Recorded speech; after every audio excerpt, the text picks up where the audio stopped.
Montpellier-Bordeaux. Donc ouais, tu parlais des joueurs et des performances catastrophiques et du stade qui était déserté. Les affluences n'ont jamais été aussi faibles à Bordeaux. Ouais, tu m'étonnes. C'est historique. Le prix des abonnements, le prix des places, tu peux même pas te placer où tu veux, tu es obligé de faire en fonction, il faut être face aux caméras, déjà là où tu as le soleil dans la gueule. Et tu vois, il y a plein de trucs comme ça, le virage sud qui malheureusement se vide de plus en plus parce que, pareil, l'abonnement, parce que tu es de plus en plus restreint de tout et n'importe quoi, parce que tu as une mascotte dégueulasse qui tourne au milieu de terrain aussi, tu sais pas à quoi ça sert, tu as des animations qui sont très très moyennes. Il se passe plus rien et tu as une équipe qui est juste catastrophique, qui fait la gueule et qui joue pas. Et... Qu'est-ce qu'il faut pour revenir au stade? Puisqu'on parle de ça, il faut juste des résultats. Des résultats l'équipe, un peu de plaisir. En premier, c'est l'équipe pro. Déjà, avoir des résultats et de l'ambition déjà. Sur le point de vue sportif, on a bien vu qu'avec Ricardo, on a joué très défensif et ça n'amène aucun jeu, aucun spectacle. Donc je pense que ça, il faut déjà changer d'optique. Au-delà du résultat. L'ambition dans le jeu et ce qu'on produit, ça va être aussi important. Il faut les joueurs aussi pour pouvoir jouer. Exactement. Ça ira avec, mais l'ambition dans le jeu, elle est importante aussi par le coach et la dynamique qu'il va amener. Non, puis Bordeaux, on est quand même habitué à être un club européen, à être dans au moins les 6-5 premiers. Quand tu vois que tu es 13e, que tu fais une saison qui est juste lamentable, qu'il y a tout ce qui se passe à côté, en plus hors contexte footballistique, avec tout ce qui se passe en plus à l'intérieur, les changements de coach, les machins, les conflits, les Camano, les Caramo, les machins. Tu reconnais pas les valeurs du club concrètement tu vois actuellement. que la maison en pagaille, tu te dis bon, on va les laisser tout seuls en pagaille, et quand ils ont réglé leurs problèmes, on pourra y retourner. Oui, c'est ça. Tu sais très bien que ça va pas évoluer. Non. Bon, à partir de ce moment-là, tu économises de l'essence, de la bouffe, du temps, du plaisir aussi. Ouais, mais carrément. Et donc, on va retrouver notre ami Gaëtan Laborde. On va parler un petit peu de lui. Il est à 9 buts en Ligue 1 depuis le début de la saison. Finalement, il va réussir son pari. Je veux bien entendre Flo sur Gaëtan Laborde. Bon, Flo. Moi, si tu veux, il n'y a pas de souci. Parce que je me rappelle que tu avais été très critique. Non, mais moi, je continuerai à l'aide dans tous les cas. Pour moi, je suis désolé. Non, mais véritablement. Lui et Depréville, gros, putain. Sauf si Montpellier fait partie du top 3, top 5 français. Moi, je suis désolé. À l'heure actuelle, ça reste quand même, de base, un club, normalement, en dessous de Bordeaux, Montpellier. Et donc voilà, c'est tout. Il arrive dans un club à son niveau et je pense que aussi le fait qu'il joue avec 2 pointes l'aide aussi également. Donc voilà, moi après je n'ai pas une dent contre Gaëtan Laborde, comme je n'ai pas forcément une dent contre Nicolas Depréville. Au contraire, t'apprécies Depréville. Oui, j'ai salué ses dernières sorties, donc même sur le match contre Nantes où il n'a pas été non plus énorme. Techniquement. Non, oui, voilà, mais j'ai bien aimé contre Guingamp, etc. Montpellier est un club en sur-régime et Laborde profite de ce club en sur-régime. Il est un joueur en sur-régime. Donc, c'est pas qu'on n'aime pas Laborde, mais pour moi, il est parti pour la Ligue 1. Et tant mieux pour lui qui réussit en ce moment. Explique-moi, mais tu peux me citer un joueur qui a marqué 9 buts au Girondins cette année pour l'instant? C'est ça. Juste ça. Miroir, quand tu dis qu'il n'est pas fait pour la Ligue 1, là, je trouve vraiment extrêmement... Mais dire un peu à Jonathan, je pense aussi, et faire que Laborde, on se dit, c'est un peu un petit regret par rapport à la saison de Cornelius, je pense. Et qui est en parallèle de Laborde, on peut se dire, est-ce qu'on y a gagné au change? Et la réponse, elle est non. Si on est honnête. Après, si on est honnête, ça serait quand même assez.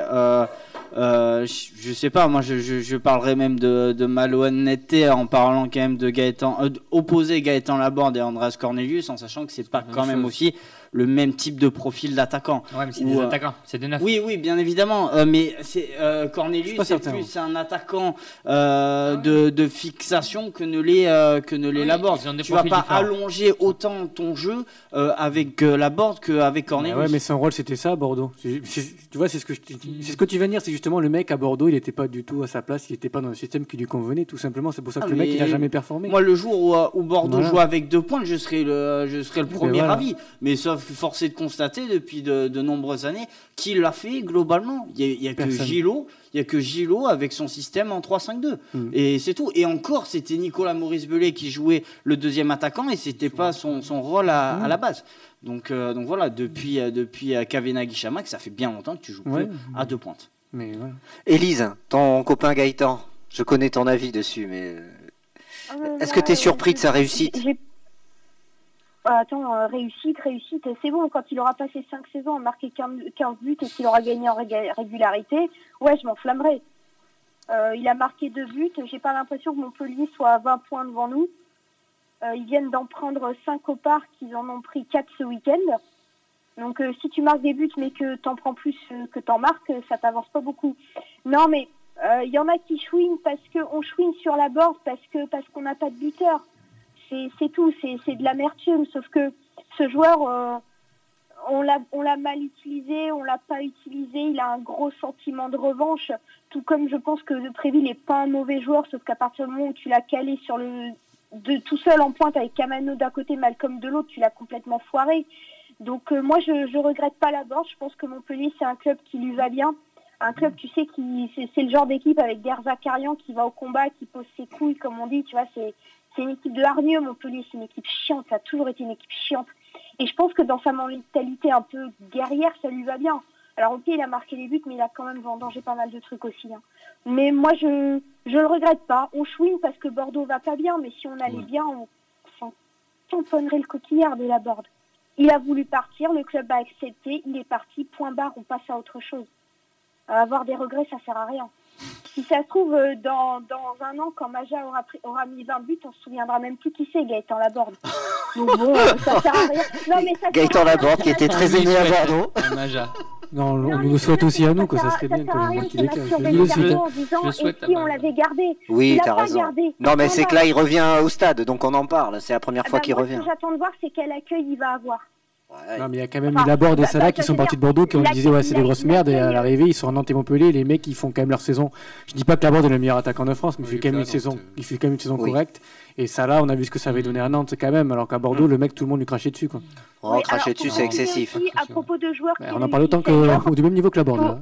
Juste faut se souvenir aussi du nombre de conneries que Palois a fait à Nantes, parce que des rouges, des pénaux. Ah, Palois, oui. Non, mais Palois. Il en a fait quelques-uns. On dit pas qu'il était bon à Bordeaux et personne ne le regrette. Aussi, Salah, si tu regardes un petit peu, si t'es un peu curieux, parce que je me suis posé la question, faut voir aussi l'évolution physique du mec.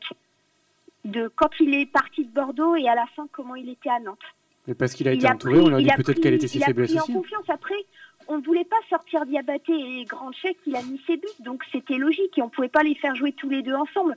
Moi, je regrette Salah, mais en un sens, j'étais super fière de le voir réussir ailleurs. Allez, on se fait. Est-ce que vous pensez, là, on se fait un tour de table après un prono, même si c'est compliqué dans les conditions actuelles, vu que changement de coach. Est-ce que vous pensez qu'il peut y avoir une réaction des joueurs et qu'ils peuvent élever leur niveau de jeu comme ça d'un match sur le... Ben ouais, voilà. Est-ce que ça, vous pensez que c'est possible? Qui veut commencer? Tiens, ben vas-y Élise, et après les garçons ils vont suivre. Si tu veux que je te dise, quand tu as regardé les 2 derniers matchs des Girondins, on s'est plus marqué. Tu n'auras pas de changement particulier parce que Ricardo sera plus là, sauf que ce sera toujours Bédoué sur le banc. Qu'est-ce que tu veux que je te dise? Montpellier vient d'en prendre 9 en 2 matchs. Ils vont avoir des envies de revanche. Laborde, il revient à Bordeaux. Non, mais sur Bordeaux, sur les joueurs de Bordeaux, est-ce que tu penses qu'il peut y avoir un changement d'attitude? T'es pas obligé d'avoir une réponse. Peut-être que s'ils se disent que le nouveau coach les observe ou que il faut montrer qui on est parce que nouveau coach, nouvelles règles. Ils savent très bien qu'il y a des choses qui vont être remises en question avec l'arrivée d'un nouvel entraîneur. Donc à eux de se montrer s'ils veulent conserver leur place. Par contre, se sortir les doigts sur un match, ça m'agacera parce que ça voudra dire qu'ils sont capables de le faire et que le reste du temps, ils n'ont juste pas envie de le faire. Et ça va me gonfler aussi. C'est tout. Les gars. Oui, comme tu dis, Nico, tant qu'on n'a pas encore l'entraîneur, c'est compliqué de savoir quel effet ça aura sur les joueurs. On voit souvent qu'il y a souvent des chocs psychologiques, des petits détonateurs qui permettent aux joueurs de mieux jouer, de se repérer par l'entraîneur, tout ça. J'espère que ça sera le cas. Donc à voir quel entraîneur qui sera à la tête des Girondins et voir quel joueur avec qui il va vouloir évoluer et voir quel joueur va prendre conscience réellement de la situation pour se montrer avec leur nouveau coach. Donc je le souhaite évidemment, mais je pense que c'est un peu tôt pour réagir. Un peu de fierté de la part des joueurs, ça serait bien. Oui. Parce que voilà, il faut aussi à un moment donné que nous, les supporters, on mette une certaine pression si jamais il y a un mauvais résultat contre Montpellier. Ça aussi, on n'en parle pas trop. Je trouve que la pression est très basse. Comment tu l'as géré la pression? On en avait parlé depuis le début de l'année. Moi, je voyais arriver un peu. Il y a quelques mois, on parlait notamment des ultras et qui, pour moi, ne mettaient pas assez la pression aux joueurs et au club. Mais c'est ce qu'on voit. Hein. Il y a très peu de sifflets dans le stade. On est très gentils. Les joueurs sortent, on les applaudit. où il n'y a pas trop de bruit. C'est très très léger en termes d'exigence. C'est peut-être parce qu'il n'y a plus de personnes au stade aussi. Non, mais il y en a quand même un peu. Mais l'exigence des supporters, elle est très faible à Bordeaux. On se fait taper dessus par les médias, par plein de gens, parce qu'on n'est pas exigeant envers le club. Il n'y a pas d'action en fait.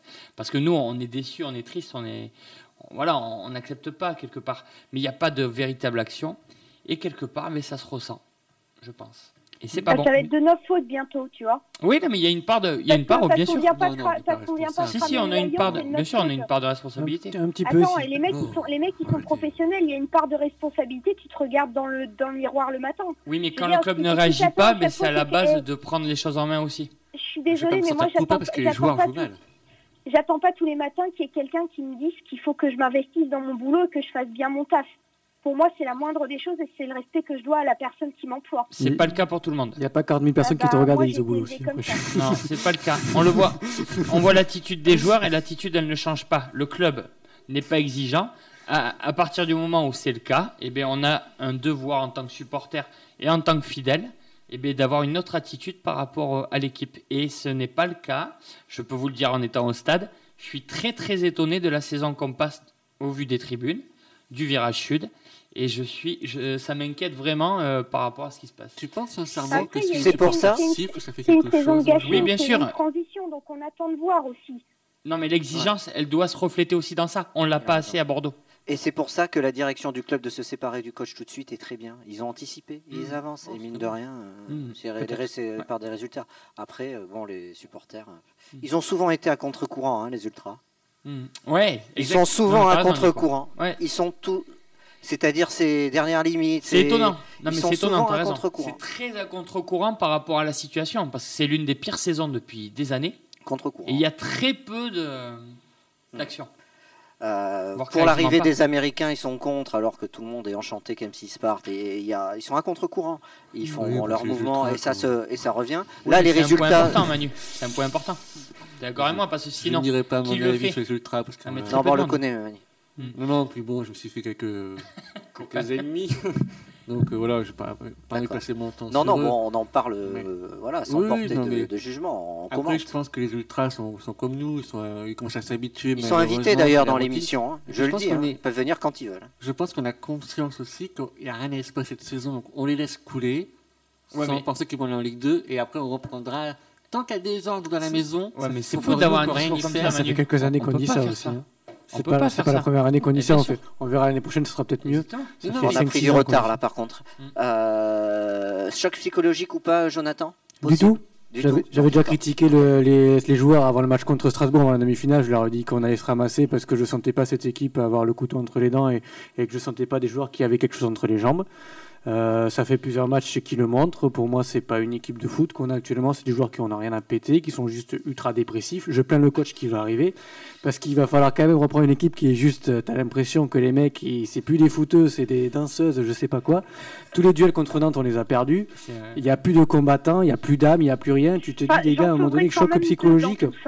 Ok. Il faut savoir que Jonathan a la corde autour du cou, pardon. Non, moi ça va. Il s'apprête à sauter. Là.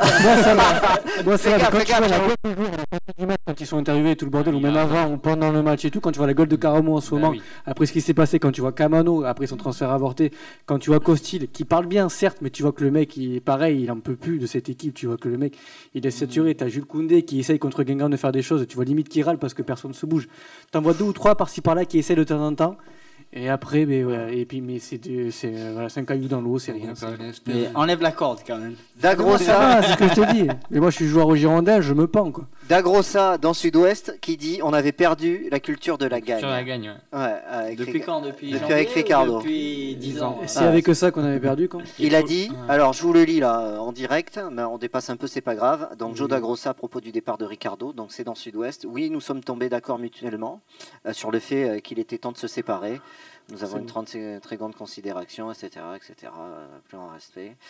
Voilà, c'est juste qu'il y avait trop de mauvais résultats. Cela n'avait rien à voir avec sa personnalité. C'est une question de performance, d'avoir une équipe qui se sente toujours motivée, qui ait la volonté de gagner. J'ai beaucoup évoqué cette nécessité. Nous sommes arrivés à la conclusion que l'équipe avait perdu la culture de la gagne. Alors là, c'est clair, c'est net, c'est emballé. Flo, choc psychologique ou pas? Non, t'es sceptique. Non, enfin, moi personnellement, honnêtement, j'attends juste un changement d'entraîneur pour qu'on ait un autre discours, notamment en conférence de presse. Parce que moi j'adore Eric Bédoué, il n'y a rien à dire dessus. D'ailleurs, j'essaie de le défendre dès que c'est possible quand j'en vois certains qui l'allument sur les réseaux sociaux. Parce que... D'ailleurs, entre Gourvenec et Bédoué, Flo, on est à 2 doigts de le perdre. Hein. Oui, non, mais ça c'est sûr, et je trouve que après, bien évidemment, de temps en temps, il fait 2-3 petites coquilles de communication, comme avec cette histoire d'exigence des jeunes joueurs. Mais voilà, c'est pas à la base, c'est pas un communicant, etc. Il est bien gentil, mais vraiment bien gentil de dire oui à chaque fois, à chaque intérim. Là, ça fait depuis le 15 mi-août qu'il est sur le devant de la scène et qui dit rien, qu'il est insulté par un bon nombre de médias, etc. Donc moi honnêtement, je n'attends pas grand chose de cette fin de saison. Je veux juste que justement les 12-13 matchs te servent à préparer la saison prochaine et pour démarrer tambour battant la saison suivante. Donc moi personnellement, le choc psychologique, je ne l'attends pas, et je serais même et parce que certains confrères le pensent, et je pense que ça serait bien aussi que finalement ce fameux match Bordeaux-Marseille, un jour, il serait bien temps de le perdre, ce match-là. Parce que... Attends, laisse-moi juste terminer. Vas-y, c'est intéressant. Parce que moi, les matchs nuls, tu vois, personnellement, un peu plus ou un peu moins, ça change pas grand-chose. Parce que finalement, depuis de nombreuses années, tu luttes finalement pour faire match nul que pour gagner ce match-là. Bon. Ah, mais ça me fait plaisir à entendre ça. Je suis d'accord avec vous. Je suis complètement d'accord avec vous. Ce match-là, il devient sans intérêt complet. Enfin, intérêt pour l'invincibilité. Ouais, mais même. C'est ça, voilà. Si je vais faire un match contre Marseille, on s'en fout. À un moment donné, il faut leur mettre la branlée aussi. On va allumer de tous les côtés si on perd ce match. Vous savez qu'on va les perdre, les Marseillais. Hein, on va s'en prendre plein la tronche qui vont aller bosser en moonwalk si ça arrive. Ouais, voilà. C'est intéressant. Moi, je le dis parce que certains confrères pensent la même chose. Donc voilà, c'est tout. Réaction, toujours dans l'interview sur Sud-Ouest, je vous la lis parce que je trouve ça intéressant avant de terminer l'émission.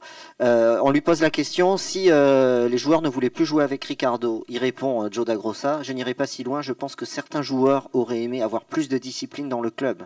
On m'a rapporté qu'un joueur se promenait dans les rues de Paris et faisait des selfies, Yann Caramo, alors que le reste de l'équipe travaillait dur. Ce genre de problème a besoin d'être traité par l'entraîneur. Ce sont des choses comme celle-là qui nous ont fait comprendre qu'il fallait changer. Mais surtout les performances insuffisantes. Le reste de l'équipe travaillait dur. Ouais, mais il a dit que c'est des problèmes. C'est des problèmes qui doivent être traités par l'entraîneur. Et il dit qui va prendre l'équipe. Il dit Eric a accompli un bon travail. Nous apprécions tout ce qu'il fait. C'est un fidèle de longue date. Nous avons des vues sur un entraîneur et nous travaillons activement à le faire venir très vite. C'est Joe Dagrossa qui a dit ça, c'est ça? Oui, c'est Dagrossa qui parle. Donc là. il dit j'ai entendu Eric au départ quand même. Ça qui est fou. Eric, on m'a rapporté que. Moi, c'est ça qui m'inquiétait un peu. Oui, Eric continuera à être l'entraîneur d'ici là, aussi longtemps qu'il le faudra. Mais si tout se passe bien, le nouveau coach viendra avant la fin de la saison. Voilà. Putain, tu vas laisser Bédoué encore 3 mois à la tête du club. Non, je crois pas. Mais attends, alors, il donne un délai. Attends, il te dit que les mecs travaillent dur. Tu te rends compte que les pauvres garçons, ils ont eu besoin d'un jour de repos lundi. Oui. Parce que la prestation qu'ils ont faite contre Nantes était beaucoup trop éreintante. C'est le staff. Mais quand tu travailles le week-end, tu veux un jour de récup. Pour l'entraîneur, il dit le 9 mars. L'objectif, c'est de l'avoir pour le 9 mars pour Monaco. Voilà. Mais il n'y a pas de garantie que ce soit conclu, mais c'est un délai raisonnable. Donc on peut dire que c'est rapide. Oui. Mais bon. Eric travaille. Après, on va essayer d'avoir la foi. Regarde la saison que Lille a fait l'an dernier. Ils ont eu très chaud au Mich. Alors je dis pas qu'on a un Nicolas Pépé dans l'équipe, mais ils sont partis avec beaucoup de jeunes. Ils ont eu une saison incroyablement galère, parce que moi j'ai vraiment cru à un moment donné qu'ils allaient descendre. Ça a été très compliqué. Alors après ils ont recruté, ils ont équilibré un peu tout ce qu'ils ont voulu faire. Ils ont pris un coach qui apparemment fait du bon boulot. Et c'est un nouveau projet aussi. Donc tu peux vivre une saison galère et vivre une saison super derrière, tout comme tu peux être Monaco, être quasiment sur le toit de l'Europe à un moment donné et être pratiquement Ligue 2 la saison d'après. Voilà. Moi, j'attends en demi-finale de Ligue des Champions dans 2 ans. Ça va nous rappeler Platini Giresse. Bon, foutez-vous de ma gueule. Quand dans 3 ans, on aura un quart de finale de Ligue des Champions face au Real, vous repenserez à ce que je vous ai dit. Tiens, il y a une réaction de Zippo33 qui dit cette blague, les 16 et les 17 ne savent pas conduire. Non, attends. Et j'ai appris à conduire ici. Aïe. Ça va, je sais. Nous, les 17, on conduit très bien. De toute façon, les 17, tout le monde s'en fout parce que tu te balades dans la France, tu te feras jamais rayer ta bagnole parce que personne ne sait ce que c'est ni où c'est. C'est pas faux. Allez, messieurs, est-ce que vous voulez ajouter quelque chose? On fait pas les pronos de Montpellier, ça sert à rien, sauf si vous avez envie. Moi, je voulais remercier. Mais de toute façon, on sait tous que face à Montpellier, Gaëtan Laborde va marquer contre nous. Voilà, donc 2, on va gagner. Moi, je voulais remercier quand même, et franchement, mais vraiment objectivement, je voulais remercier les Girondins de Bordeaux pour cette saison, franchement, fantastique, parce que. Lui, il a bossé. Franchement, depuis le mois d'août, c'est fantastique. Franchement, je m'attendais pas mieux.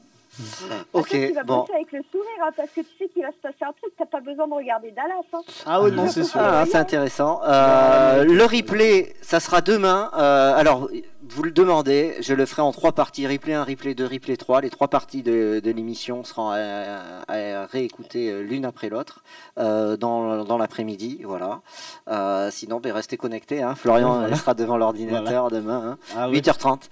8h30, des gens. Il va falloir aller se coucher là. Voilà. Élise, bonne soirée.